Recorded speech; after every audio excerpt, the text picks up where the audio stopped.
신앙생활을 하는 분이라면 성령 충만이라는 말을 아주 많이 들었고 또 그것을 기대하고 살아갑니다. 그런데 새신자가 와서 여러분에게 그럼 성령 충만이 신앙의 목적입니까? 라고 묻는다면 그런 질문에 예, 그렇습니다 라고 말하기는 좀 그런 것 같아요. 여러분들은 성령 충만이 내 최종의 신앙 목적입니까? 성령 충만이라는 말 그대로 한번 보세요. 성령은 뭐예요? 성령은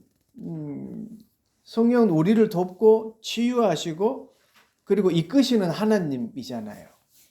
충만은 뭐예요? 충만은요, 컵에 물을 이렇게 부어서 이렇게 부풀어 올라서 넘칠까 말까 하는 게 충만이에요. 그러니까 성령으로 가득 차 있는 게 성령 충만입니다. 근데 성령 충만은요, 어떻게 보면 끝이 아니에요. 성령 충만은 새로운 시작이에요. 과정이에요. 신앙의 과정이기도 하고 새로운 시작이기도 해요. 성령을 소개하는 성경 말씀을 이제 한번 생각해 보세요. 마리아가 성령으로 잉태되었어요. 그 이제 시작이 된 거예요. 그렇게 해서 태어나고 자라고 부활하시고 십자가를 지시고 부활하셨어요. 세례 요한이 예수님을 성령과 불로 세례를 베푸시는 분이다라고 소개했어요. 그리고 그렇게 사역하셨어요. 예수님은 늘 성령에 대해서 이렇게 말씀하셨습니다. 믿음으로 핍박받을 때, 너희들이 믿음으로 핍박받을 때 말하는 네가 너희가 아니라 너희 속에서 말씀하시는 곧 너희 아버지의 성령이시니 라고 말씀하셨어요. 그러니까 늘 함께 계실 성령님을 알려주셨어요. 예수님께서도 하나님의 자녀에게 이렇게 말씀하셨어요. 참 유명한 말이잖아요. 예수께서 나와 말씀하여 이르시되 하늘과 땅의 모든 권세를 내게 주셨으니 그러므로 너희는 가서 모든 민족을 제자로 삼아 아버지와 아들과 성령의 이름으로 세례를 베풀고 내가 너희에게 분부한 모든 것을 가르쳐 지키게 하라. 볼지어다 내가 세상 끝날까지 너희와 항상 함께 있으리라 하시니라. 성령은 예수님이 약속하신 또 다른 예수님의 모습이고 또 하나님이에요. 그리고 함께 하시는 분이 성령이에요. 그러니까 성령은 우리와 늘 함께 하시고 또 그래서 하나님의 뜻과 생각을 깨닫게 해주시는 분이 성령이에요. 그래서 늘 마음을 새롭게 하시는 분이 성령이에요. 지금도 우리를 그렇게 새롭게 하시고 이끌어 주시고 또 함께 신앙생활하게 하십니다. 성령은 지금 우리와 함께 하시는 하나님이고 또 예수님이시지요. 하나님의 자녀로 살아가도록 돕는 영이 성령이에요. 그러니까 성령 충만이라고 하는 것은 하나님의 자녀로 살아가는 하나님의 자녀의 모습인 것이지요. 예수님께서 성령의 충만함을 입었다라고 오늘 성경은 말씀하고 있습니다. 성령의 충만함을 입은 예수님이 그러고 나서 어떠한 사건이 일어났는지를 한번 보세요. 1절 한번 보세요. 예수께서 성령의 충만함을 입어 요단강에서 돌아오사 광야에서 40일 동안 성령에게 이끌리시며 예수님께서 성령의 충만함을 입었습니다. 그리고 광야에서 성령의 이끌림을 받았다라고 성경은 말씀하고 있습니다. 아니, 성령 충만한 사람이 성령의 이끌림을 받다. 특별한 거 없잖아요. 그죠? 인간이 되신 예수님께서 성령의 이끌리심을 받았어요. 아마 아주 충만하고 성령의 은혜가 가득한 시간이었을 것 같아요. 그런데 여기까지는 좋은데 2절 보니까 눈에 번쩍 뜨이는 말씀이 이제 나오는 거예요. 놀라운 말씀이 나와요. 2절에 보니까 마귀에게 시험을 받으시더라. 마귀에게 시험을 받습니다. 성령이 충만한데요? 성령의 이끌리심을 받았는데요? 뭔 의미인지를 가만히 보니까 두 가지 같아요. 하나는 성령 충만하고 성령의 인도함을 받는데도 마귀가 유혹을 할 수 있다는 거. 아니면 유혹을 하고 있다는 거고요. 또 하나는 마귀의 시험도 성령의 이끌림, 성령이 인도해 줘야 가능하다는 것을 보여주는 거예요. 그런데 저는 이 말씀을 보면서 저같이 믿음이 작은 사람이 보기에는요, 마귀가 시험을 했다는 자체가 놀라운 거예요. 아니, 성령 충만한데? 성령 충만한 상태인데 마귀의 시험이 있어요. 보세요. 마귀의 공격 패턴이 그 2절 후반절 보세요. 이 모든 날에 아무것도 잡수시지 아니하시니 날수가 다함에 줄이신지라. 이 마귀의 시험의 패턴, 공격 패턴이 이렇게 나오는 거예요.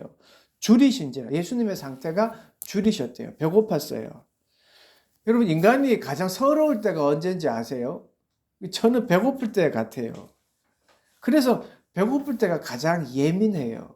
예민하고 또 배고픈 아픔이 있으면요. 배고픔이라는 자체가 견디기 힘들어지는 것 같아요. 그러니까 배고픔이라는 것을 지금 공격하고 있어요. 예수님이 배고플 때 마귀에게 시험을 받고 계셔요.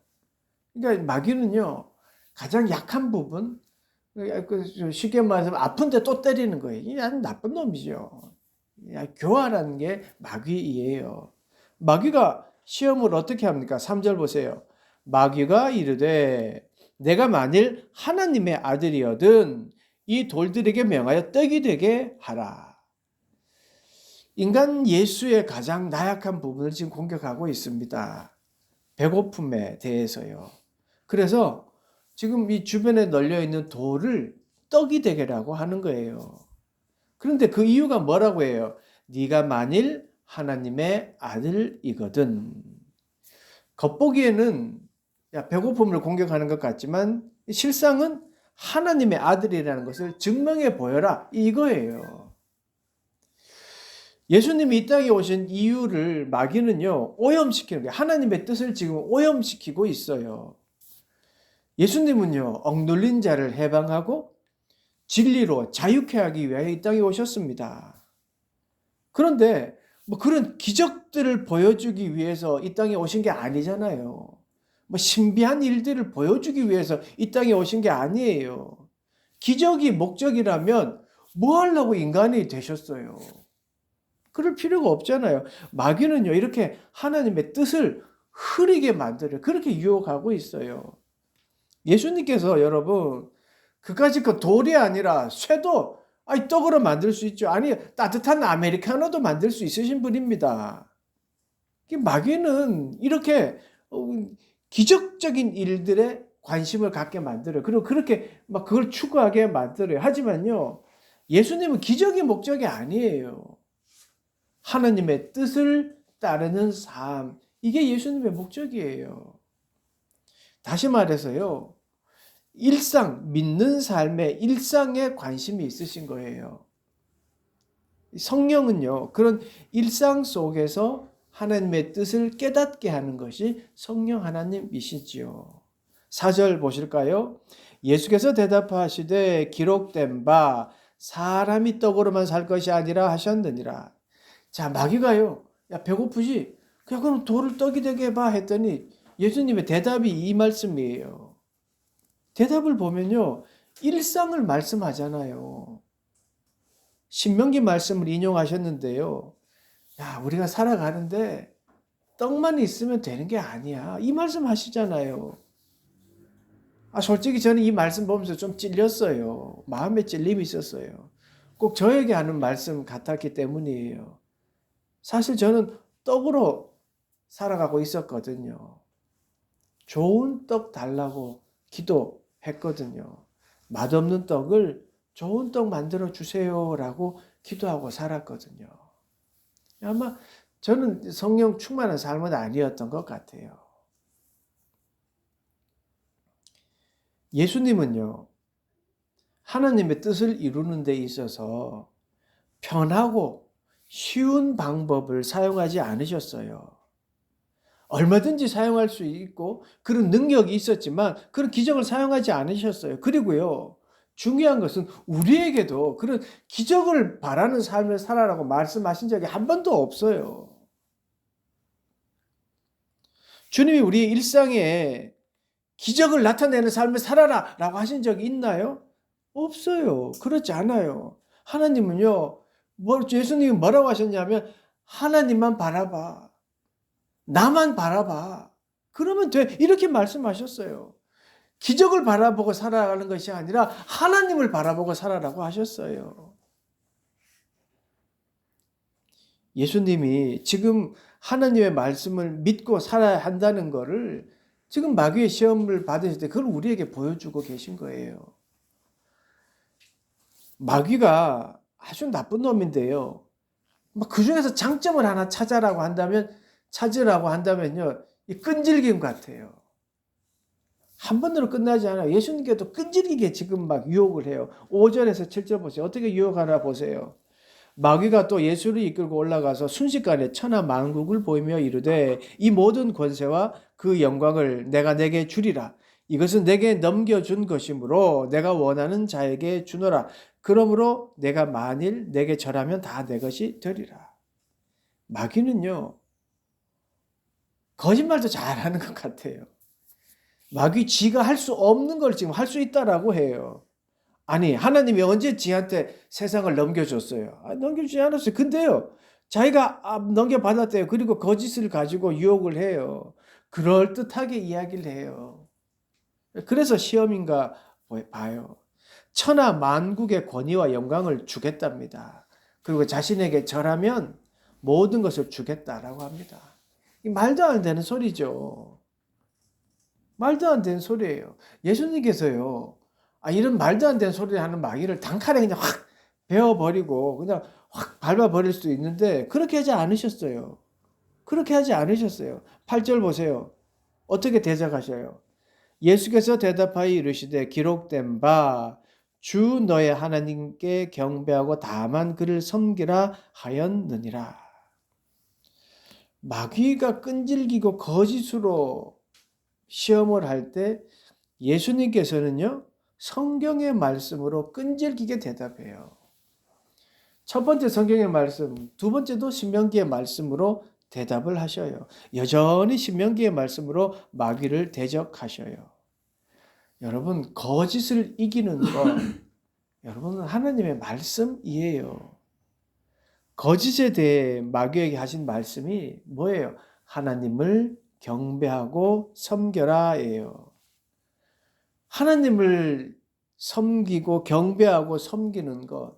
지금 여러분 하나님을 경배하고 섬기는 모습이 지금 우리가 이야기한 뭐예요? 예배예요, 예배.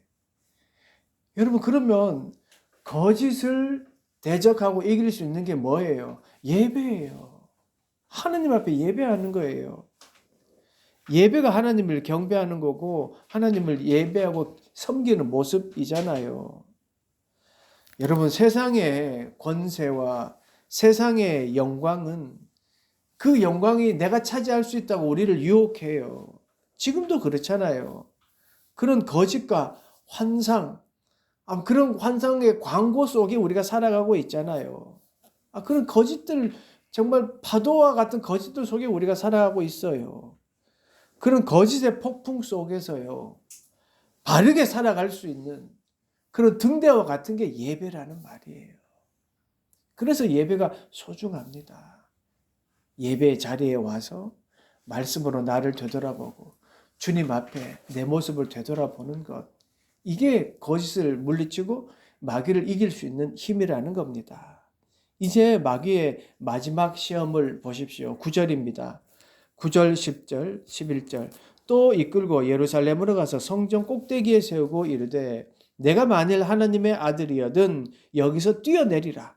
기록되었을 때 하나님이 너를 위하여 그 사자들을 명하사 너를 지키게 하시리라 하셨고 또한 그들이 손으로 너를 받들어 내 발이 돌에 부딪히지 않게 하시리라 하였느니라. 마귀는요. 이제 더 구체적으로 시험을 해요. 그러면서 이제 본색이 드러나죠. 처음에 돌이 떡이 되라고 했을 때 뭐가 전제되었어요? 하나님의 아들이거든. 또다시 하나님의 아들인 것을 네 스스로 증명해 라고 하는 거예요. 그러면서 이번에는요. 그 증명을 스스로 해결할 수 있다라는 거예요. 하나님을 도우심을 구하면 돼 라고 해요.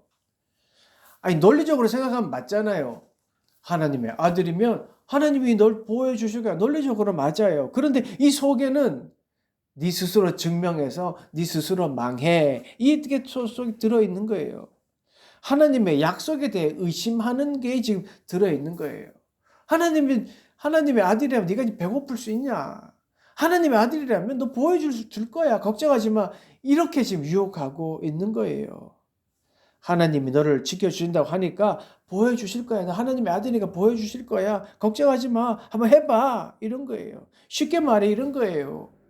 하나님이 계신데 너 왜 이렇게 힘들게 사냐? 네가 힘든 건 하나님이 없기 때문이야. 이런 거잖아요. 이런 말 세상에서 많이 듣지 않았어요? 아니면 믿지 않는 친구들이 있다면 이런 소리 많이 들었을 거예요. 하나님이 있다면 세상이 이럴 수 있냐? 이런 말 우리는 듣고 살아갑니다. 그때 여러분은 뭐라고 대답하십니까? 뭐라고 대답하셨어요? 예수님은 마귀에게 뭐라고 하셨는지 한번 보십시다. 12절입니다. 예수께서 대답하여 이르시되 주 너의 하나님을 시험하지 말라 하였느니라. 하나님을 시험하지 말라. 예수님은요, 마귀의 시험의 의도를 알고 계셨습니다. 결국은요, 하나님을 대적하는 것이 마귀의 목적이었어요. 이 말씀은 하나님을 시험하지 말라 이 말은요, 그냥 입 다물고 믿어 이 말이 아니에요. 너 하나님의 뜻을 거스르고 하나님의 뜻을 오염시키지 마 이 말이에요. 마귀는요, 최종 목적이 뭡니까? 하나님의 자녀와 하나님의 사이를 이간시키는 거예요. 악화시켜서 하나님의 뜻을 이루지 못하게 하는 것이 마귀의 뜻이에요. 마귀가 하고 싶은 일이에요. 그래서 하나님을 의심하게 만들어요. 지금 그 일을 하고 있잖아요. 하나님의 아들이 성전 꼭대기에서 뛰어내려 봐. 하나님 보여 주실 거야. 성경에도 이렇게 나와 있잖아. 그 말을 하고 있는 거예요. 주님은 그 마귀의 목적을 아시기 때문에 한마디로 말씀하시는 거예요. 주 너의 하나님을 시험하지 말라. 그리고 마귀에게도 너의 하나님이라고 하잖아요. 마귀도 하나님의 권세 안에 있다는 것을 보여주고 있는 거지요. 하나님은요, 우리를요, 손으로 받들어서 정말 돌에 부딪히지 않게 해주셔요. 분명히 그렇게 우리를 보호하고 계셔요. 그런데 더 중요한 게 있습니다. 하나님 우리 성전 꼭대기에 세우시는 일이 없어요. 그런 상황도 만들지 않으셔요. 그런 분이 우리 하나님입니다. 여러분, 하나님이 그렇게 우리를 그런 상황으로 내몰지 않는 분이라는 걸 믿으십니까? 믿으시기 바랍니다. 만약 그렇다면요. 정말 그 사실을 믿는다면 내가 지금 처한 상황이 절병인가? 진짜 절병인가? 정말 떨어지면 죽을 꼭대기인가? 생각해 보셔야 돼요. 하나님은 그런 상황을 만들지 않으셔요. 그리고 절벽이라 하더라도요. 뛰면요. 발이 닿을 수 있는 곳에 서게 하셔요. 우리가 믿음이 없어서 뛸 수 없는 믿음, 뛰지 못하니까 두려운 거죠. 믿고 뛰면 내 발 닿을 수 있는 곳에 분명히 우리를 세우신다는 거예요. 바울은 고린도에 보내는 편지에 이렇게 전해요. 사람이 감당할 시험 밖에는 너희가 당한 것이 없나니 오직 하나님은 미쁘사 너희가 감당하지 못할 시험 당함을 허락하지 아니하시고 시험 당할 즈음에 또한 피할 길을 내사 너희로 능히 감당하게 하시느니라. 아멘. 하나님은요, 성령 하나님을 보내주셔서 함께 하게 하시고 능히 감당하게 하십니다. 저는 가장 무서운 시험은요, 내가 내 목표를 달성하기 위해 하나님을 이용하려고 하는 그 마음을 마귀가 심어주는 것 같아요. 여러분, 아무리 경건한 목표라고 하더라도요, 하나님을 수단으로 삼는 믿음은 이건 마귀의 시험이에요. 그건 믿음이 아니에요. 오늘 말씀을 통해 예수님께서 마귀의 시험을 어떻게 이기셨는지 한번 보세요. 성령 충만이라는 게 무엇이었습니까? 시험이 없는 삶이었습니까? 만사형통한 삶이었습니까? 아닙니다. 하나님의 말씀으로 그의 마음이 가득 차 있는 게 이게 성령 충만입니다. 어렵고 힘들고 죄에 대해 매력적으로 죄를 유혹하게 하는 그 일상 속에서 예배 드리겠다는 그 마음으로 예배의 마음을 지키는 것, 이게 성령 충만입니다. 예배 드리려고 하는 마음이 내 마음에 있다면 그리고 내가 말씀을 읽고 순종하려고 하는 그 마음이 있다면 그게 성령 충만한 삶이에요. 다만 우리가 그 성령 충만한 삶을 쏟아버리잖아요. 스스로. 자꾸 쏟아버리잖아요. 의심하고 이것만으로는 부족해라고 하니까 자꾸 쏟아버리니까 문제인 것이죠. 그러니까 성령 충만은요, 어떤 특별한 자격이 아니에요. 영적 체험의 결과가 아니에요. 우리 일상 속에 하나님만 바라보는 마음, 이게 성령 충만입니다. 그리고 마지막 절 보세요. 13절. 마귀가 모든 시험을 다 한 후에 얼마 동안 떠나니라. 성령 충만하면 시험이 없고 성령 충만하다고 마귀가 도망가는 게 아닙니다. 얼마 동안 떠나 있을 뿐이에요. 언젠가는 다시 새로운 무기를 장착해서 공격해 온다는 것을 하나님 말씀이 우리에게 전해주고 있습니다. 그래서 우리가 하나님을 경배하고 그를 섬기며 사는 거예요. 믿음을 의심하지 않고 굳게 지키기 위해서 예배하는 거예요. 떡이 아니라 하나님의 말씀이 우리를 살린다는 것을 믿고 살아가는 거예요. 우리 그렇게 오늘 예수님이 시험 당하면서 하셨던 그 모습을 통해 우리도 예수님을 본받아 그 말씀으로 정말 살아가기로 결심하고 그렇게 살아가는 여러분 되시기를 간절히 축원합니다. 기도하겠습니다. 하나님, 오늘 말씀을 통해 성령 충만이 만사형통의 조건이거나 시험 없는 삶의 요건이 아님을 깨닫습니다. 성령 충만은 말씀이 내 마음에 가득한 것이고 예배하려는 마음입니다. 그리고 우리가 당하는 시험은 우리가 하나님을 예배함으로 이겨낼 수 있음을 믿습니다. 우리에게 성령의 충만한 은혜를 내려주셔서 말씀이 내 마음과 생각을 사로잡을 수 있도록 도와주시옵소서. 우리가 중보합니다. 몸이 아프고 질병으로 고통당하는 모든 영혼을 불쌍히 여겨주시고 주님의 따뜻한 품으로 안아주셔서 아픔의 고통을 이기게 하나님 도와주시옵소서. 마음이 아프고 그리고 상상치 못할 고통과 슬픔을 경험하고 있는 이들이 있습니다. 하나님, 그들의 마음을 위로하시고 세상의 또 모든 사람들에게 회복의 영을 부어 주시옵소서. 우리가 늘 기도하는 자립 청소년들을 보살펴 주시고 그들과 동행하여 주시옵소서. 감사드리며 예수 그리스도 이름으로 기도드리옵나이다. 아멘.